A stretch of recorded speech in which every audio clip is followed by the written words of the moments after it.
What's up, Nitro Gang? This is the first ever RC Table Talk. On today's show, we have a special guest host. His name is Mike, an original member of the Nitro Gang. He is sitting right next to his own Traxxas T-Maxx. This is the T-Maxx that you recently saw on my channel. I did a couple videos on it. It had a transmission stuttering issue, but right now, it's got a different issue. This is my own Traxxas T-Maxx. I guess you could call this the Traxxas T-Maxx Fail Edition. I got this a while ago. This is one of the things you should not do to a T-Maxx. Install Chinese aluminum parts, guys. Don't do it. Trust me, I did not do this. I purchased it this way. This is a non-runner. The motor is seized, but this video is not about my own personal Traxxas T-Maxx problems because this will be like a 2-hour-long video. Mike, why don't you tell us what happened to your T-Maxx? I understand the other day we were gonna hang out, right? Get that 2-speed baby yelling going on, and we couldn't start it. So what happened? We broke it in properly as per T-Maxx instructions. Right. We had a video when I first met you. You were doing the break-in, right? Yep. Let's start her up. As easy as that, baby. Right away. Nitro will never die.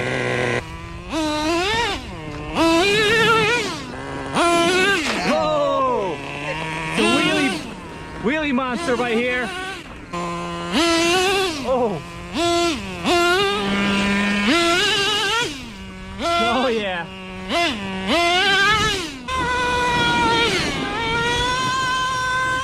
It shifted, that's right.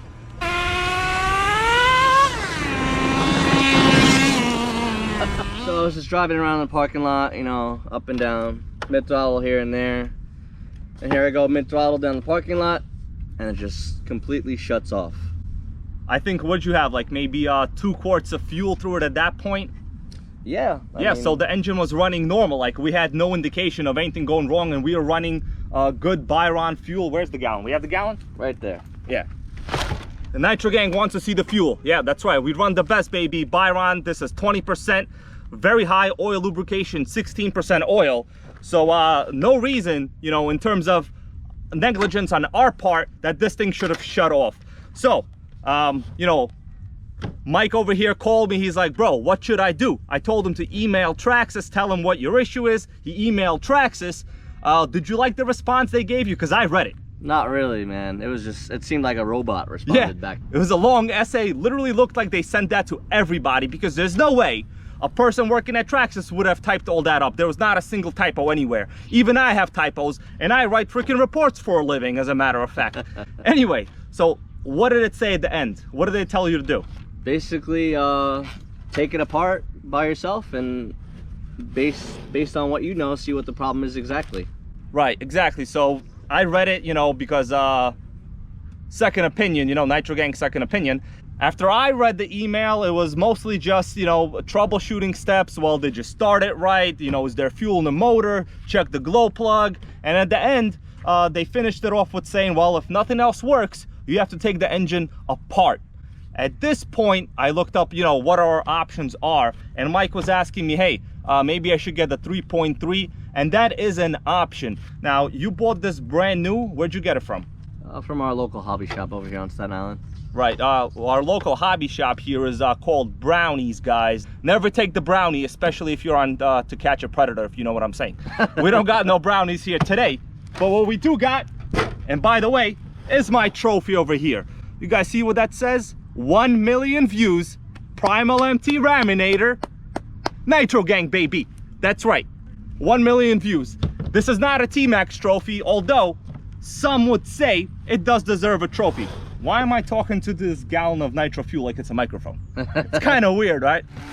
Before I start ripping into the engine, seeing what's actually wrong, and I do think I'm gonna put it out there right now, I am sad to say I think this engine does have some kind of mechanical damage. Usually the connecting rod is what goes on almost all Traxxas motors.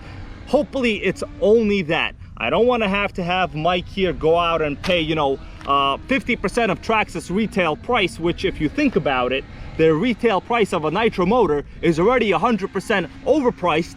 So you're, at the end of the day, you're paying a regular price just for the block, and you got to remove the easy start. I think you also have to remove the carburetor and just send them the block itself, you know, and drop it back in. They claim you could do it in a matter of minutes, but to be honest with you, I don't see it happening in a matter of minutes. So 50% of retail price, that's Traxxas marketing. It sounds fantastic, but after I looked up how much these motors cost, they're about twice as much as a basic Dynamite 0.19, which is what people wind up going with the T-Maxx. Anyways, got another special surprise for you. A Nitrogang member, Marion, which is so blessed, and also Eastside RC's mom, sent me a magazine right here, a vintage 2000 radio control car action magazine. And I've already indexed it with the appropriate materials. A full 2-page ad of the original Traxxas T-Maxx. Now you guys could look at the one we have over here. It is not a huge departure. It is basically exactly the same, right? The wheels are the same. These are known as the Traxxas chevrons. That's right. I call them the Traxxas tractor treads because I like them. Let's remove the body, see what we got. Just so you guys know, the modern 3.3 is, I would say, not even anywhere close to this one. I have the 3.3 T-Maxx. It is also known as T-Maxx Tony's favorite RC car in the world. In terms of the chassis layout, this is almost exactly the same as the original T-Maxx that came out 20 years ago. Other than an updated motor. The other major advantage of a 3.3 compared to the T-Maxx Classic is the 3.3 no longer has reverse. One of the major problems in terms of maintenance and actually how to get it to shift and work correctly in this 2.5 Classic model. But if you want the most authentic early 2000s Nitro experience and you want to buy yourself something new, this is as new and old at the same time as you're going to get. Time to remove the Nitro motor. The only way we're going to be able to look inside. Okay, there's the throttle one came off pretty easy. I'm going to remove the air filter. Okay. There's one. Let's get that out the way. Second one out the way. Engine should be loose now. Just remove 4 screws at the bottom, and boom, it should, yeah, solid piece right here. What do we got binding going on? Oh yeah, we got the ground wire. This is the ground for the Easy Start harness. Last step, we got to remove this yellow ground wire. Make sure not to forget to put that back. Typical mistake. It's loose, okay, it's gone. Let's put the screw back in. Always easier to put the screws back in where you got them. That way there's no way you can make a mistake. We're gonna leave it a little loose. Okay. And that's it, guys. Here we go. Yeah, the motor is out, baby. This is the heart of the Traxxas T-Maxx. All I would say about maybe 1 horsepower of it, right? Not too much, but it's enough to hit that 2-speed. That's all that matters. 2-speed, baby. Yeah, the 2-speed, baby. That's the slogan of the Nitrogang. I'm gonna get that on my shirt soon. I'm not kidding. The flywheel is totally, seemingly jammed. I cannot move it at all. Let's just remove the Easy Start system, get to the back plate, and then we'll verify to make sure the internals are all in normal working condition. Maybe it's some kind of fluke, maybe it's fixable. We're gonna see. The gears seem to be in good shape, nothing is stripped, so we know that the Easy Start system is adequate. Oftentimes the gears inside here, which are plastic, they do tend to strip. Major development. I am surprised. I do not even know what just happened. I removed this output gear from the back of the motor from the Easy Start system, and all of a sudden the crankshaft is spinning. You guys see that? I can fully spin the flywheel now, and there seems to be very good adequate compression. I don't know, man. I don't know what happened. That's crazy. What happened, Nitrogang? Put in the comments if you know. This thing was locked. It was seized. It was nice meeting you guys. You too. You too. Yeah. That was a fellow Nitrogang member. Just introduced myself to him, you know. He has a Traxxas Nitro. Yeah, he definitely subbed my channel. You guys should do that too, or else, you know, Nitrogang gonna come and get you.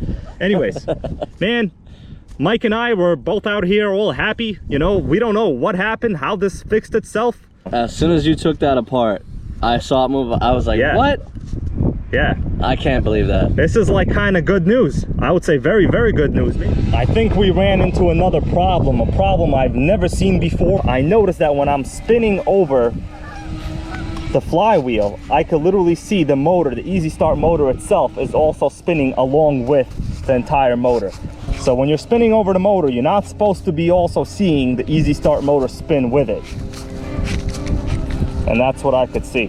The motor is okay. Something is going on with this. There should be a one-way bearing here preventing this entire system from spinning. So when you're using the Easy Start motor, it's only supposed to spin one way, not both directions. Upon further examination, I decided to remove the entire mechanism again to get to the one-way bearing. We need to somehow remove this one-way bearing. It seems really stuck on the shaft here, but I think this is a good result. We've determined that it's just like a $17 piece and the engine is in fully working condition other than the one-way bearing. I have to take this thing home and I'm gonna figure out a way on how to remove this one-way bearing. All right, Nitro Gang, you've seen this oven before. I cooked my OS 18TZ in here to get it unseized after the salt water. I'm gonna attempt to use heat in my freaking air fryer right now. It's set to the air fried level. We have 300 or so degrees. We're gonna put it on. We're gonna stick this in there and hopefully the metals will loosen up and I'll be able to remove this one-way bearing. It is just so stuck on here. There's nothing else I can think of. Let's get some WD-40 in there. I was gonna make a pizza, but you know what? This is more important. Gotta get this thing running. Close it up. Make sure to remove the seal on the outside of the back plate or else your rubber seal gasket is gonna be destroyed. Mine's already removed, it's fine. Let's see if that did it, guys. I'm gonna open it up. Slide out my damn Nitro pizza right here, right? Oh, it's really hot. I can feel it through the gloves right here. So what the Nitro Gang does, guys, is it gonna come out? It's not coming out. Round two, that was not enough. I turn up the temperature, it's about 360 right now. We just need a little bit more heat on that thing. Oh, it's hot in there, boy, it's hot. Let's see how it's going. I could see WD-40 kind of boiling right here in that bearing. You guys see that? Man, the WD-40 is going, it's smoking, it's starting to hit its flash point. This is what we gotta do. I have no choice, guys, I have no choice. It's probably not gonna work because chances are the roller bearings inside are fully jammed and seized and just stuck onto the shaft. So chances are, no, this doesn't work at all. This is not working, guys. It is not working. I might have to cut this thing off. It is very hot. I have this towel in like 6 layers right here. See, I really don't want to have to cut through this bearing. It's a really thick piece of metal, and in fact, I don't think my Dremel could even handle this. I've had some major breakthroughs. I came up with a new idea. I am using a hammer. This is a vise lined with just a towel, and I'm using a screwdriver to more or less just hit the starting shaft out of the bearing. I've just seen a little bit of progress off camera. I now have an okay amount of space, so I think I can continue doing this right now. Here we go, it's in there. I'm just gonna tap out the rest. Hopefully we can get this on camera, and then Nitro Gang will be happy, guys. Let's go slow. It's really in there, guys. It is. Oh,